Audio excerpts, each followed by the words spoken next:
സൂര്യനും കന്നിരാശിയിൽ ബുധന്റെ സമീപത്തുകൂടി സഞ്ചരിക്കുകയാലാണ് ഈ സ്ഥിതി സംജാതമാകുന്നത്. സെപ്റ്റംബർ 28 വരെ ബുധൻ ഉത്രം നക്ഷത്രമണ്ഡലത്തിലും തുടർന്ന് ഒക്ടോബർ 6 വരെ അത്തത്തിലും അതിനുശേഷം ചിത്തിരയിലും സഞ്ചരിക്കുന്നു. ഇക്കാലയളവിൽ സൂര്യനും ഉത്രം, അത്തം എന്നീ ഞാറ്റുവേലകളിലൂടെ സഞ്ചരിക്കുന്നു.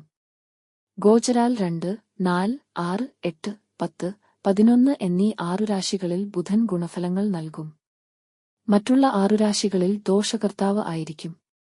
എന്നാൽ ബുധൻ കന്നിരാശിയിൽ ഏറ്റവും ബലശാലിയാകയാൽ ഗുണാനുഭവങ്ങൾക്ക് തന്നെയാവും മുൻതൂക്കം.